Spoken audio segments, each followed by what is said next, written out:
I unintentionally caused a war between my family and my brother's wife's family with one innocent text message. So my brother's wedding happened 2 days ago, and it turned into a complete chaos, which I know even though I wasn't there. You might wonder why I didn't attend the wedding if it's my brother's. Well, it's because of his wife's family. He did send me an invitation to the wedding because he wanted me there, but his fiancée told him I couldn't attend because I had a boyfriend. You might be confused. But I'm a man. A bisexual man to be exact, and I have a boyfriend who I wanted to bring to the wedding. She said even though she doesn't have a problem with that and he doesn't have a problem with that, her extremely religious parents who already forced her to do the wedding in a church would most likely banish us from the wedding and cause trouble between our families. After she told him that my brother told me I couldn't attend and told me why, you might think I was angry. The truth is I was relieved. I hate going to big events with lots of people because of my social anxiety, and I already was used to not being able to attend certain events because of my sexuality, so it was nothing I haven't heard before. So the day of the wedding I stayed at home with my boyfriend. It's worth mentioning my parents apparently didn't know I wasn't attending the wedding. I was chillin' at home cuddling with my boyfriend when I suddenly got a text message from my parents asking me where I was, because they couldn't find me at the wedding party. I told them I wasn't attending the wedding and asked if my brother hasn't told them anything. They said no and asked me what happened. I didn't see any reason to lie, so I sent them a text message telling them exactly why. Now I have to admit I don't exactly know what happened after I sent them this message because they read it but didn't reply. And why did they care in the first place?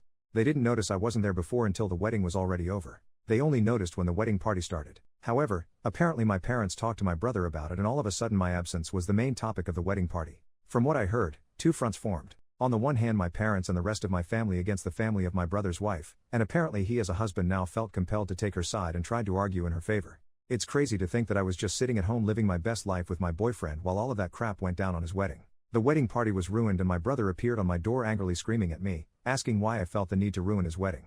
I was confused and asked him what happened and he told me everything. I told him it wasn't my intention. I just told our parents what happened because they didn't know and wanted to know where I was and I thought he told them beforehand. He screamed at me that I ruined his wedding. I told him it's not my fault, he wasn't honest with them.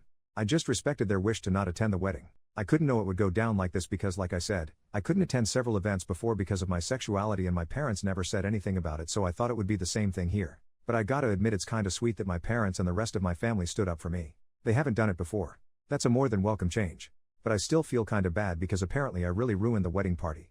Update: so after my brother's visit, his wife and him went on their honeymoon. And the way the wedding party went might have been even worse than I imagined. What happens now is incredible. When I said in the main post that two fronts had formed, I only meant that metaphorically, of course, but it's no longer that. While nothing much interesting happened in the first 2 days afterwards, the terror started as soon as my brother and his wife went on their honeymoon. My mom and my dad visited me and told me how the wedding party escalated and they were so close to physical violence.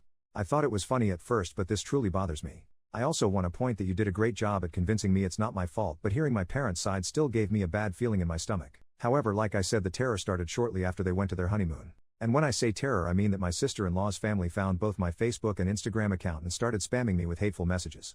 I received insults and hateful messages from various different accounts who all had one thing in common. They all had somewhat of a Christian theme and all of them had the same last name. So it wasn't hard to find out whose accounts it was. Mainly because I don't know my sister-in-law's family at all. I only know her and I know her parents were homophobic Christians. But whatever. They not only started attacking me, they also found the account of my boyfriend from my account because we're linked as a couple and started to send him the same messages.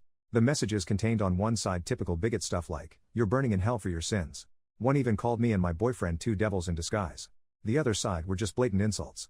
You get the idea. I called my parents and told them what they are doing. Then I sent a text message to my brother with screenshots of the messages his wife's family sent me, to which he replied that I shouldn't disturb him with that during his honeymoon as I already destroyed his wedding party. I couldn't believe it. He was just like them. He did send me an apology after my mom told me she called him. But none of this is the main reason I'm giving you this update this early. Because I got a call this morning from an unknown number.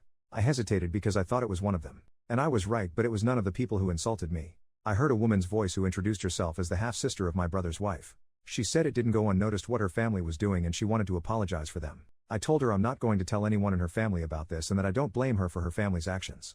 She thanked me and hung up. I don't know why, but I have this feeling she only did this to protect her family from being reported. My mother wrote to me earlier that she wants to report the insults and the harassment of these people and that she demands for my brother to divorce his wife or she will disinherit him from her will, because that's not how she raised him. A little radical in my opinion, but I understand where she's coming from. This entire thing escalated so much it's unbelievable. Update 2. It's been a few days. First of all, me and my boyfriend are fine. Luckily for us, they didn't go any further than their text messages. My mom filed a report against them. I don't know the current situation about that as I haven't filed the report myself. The reason I update you is a different one. First of all, one person in my sister-in-law's family is actually going to testify in my favor and against her family. It really takes courage to do so. It's the same person that called me in the last update. Somehow they found out that she is into women. No reason to hide it anymore. However, she said she's fine and is going to stay at a friend's house. I have so much respect for what she does. Imagine the strength you need to testify against your own family.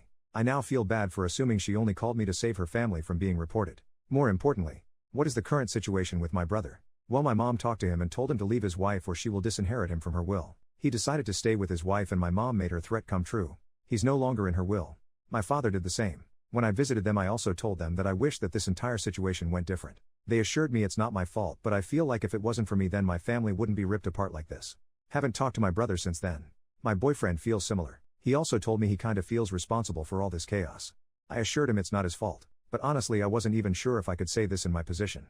On the other hand, it was my sister-in-law's family's bigotry that ruined everything, and everything would have been fine if I could have just attended. But now it's time for me to grow distant to this situation. We see what the report will do. I followed your advice to document everything. The insulting and harassing messages continued until 2 days ago.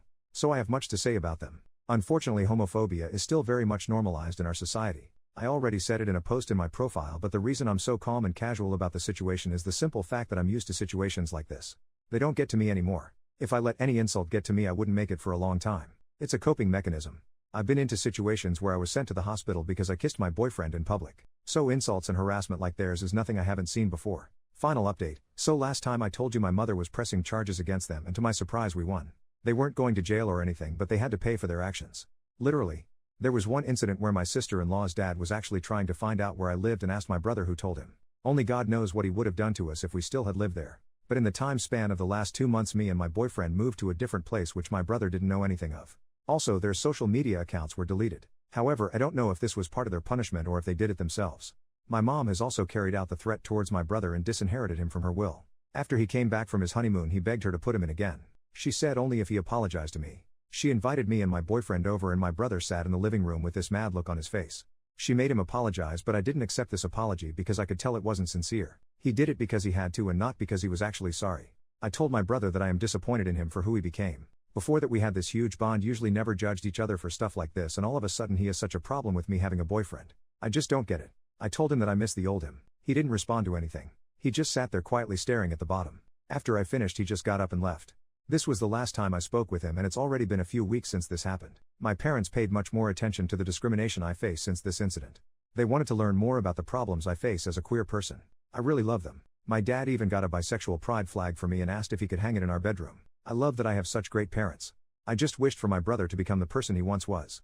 By the way, since the case with my sister-in-law's family is over, I didn't heard anything about their lesbian daughter. She supported us during the process, but we lost contact afterwards, and I just hope she's fine.